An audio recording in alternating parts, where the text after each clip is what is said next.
15 drones ukrainiens abattus en une nuit.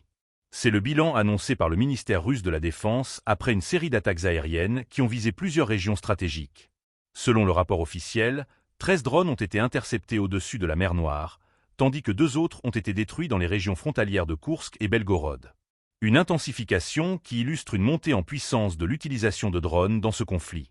N'oubliez pas de vous abonner pour rester informé de chaque évolution et partager vos analyses en commentaire. Dans la région de Belgorod, les attaques se multiplient. Samedi, pas moins de 37 drones auraient été enregistrés, selon le gouverneur Vyacheslav Gladkov. Ces engins aériens sans pilote, déployés par les forces ukrainiennes, témoignent d'une stratégie claire: viser les infrastructures critiques et semer l'incertitude dans des territoires russes proches de la frontière. Belgorod, régulièrement sous le feu des attaques, est devenu un symbole de la fragilité de la zone frontalière. Une guerre des drones de plus en plus sophistiquée. La mer Noire, autre théâtre de ce conflit, devient également une zone de confrontation majeure. Les 13 drones interceptés au-dessus de ces eaux démontrent l'importance stratégique de cette région, où les infrastructures portuaires, énergétiques et militaires sont constamment ciblées.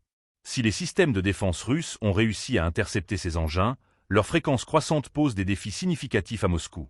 Ces attaques s'inscrivent dans une guerre technologique en pleine évolution. Les drones, de par leur coût relativement faible et leur efficacité, sont devenus une arme de choix pour Kiev. Ils permettent de frapper des cibles éloignées avec une précision accrue, tout en réduisant les risques pour les pilotes. Cependant, ils ne sont pas invincibles, comme le montrent les interceptions réussies par les systèmes de défense aérienne russes.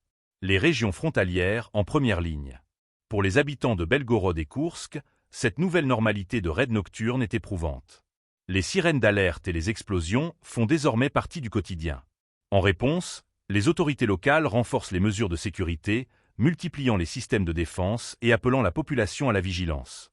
Cependant, les interrogations sur la capacité de la Russie à sécuriser totalement ces zones frontalières persistent.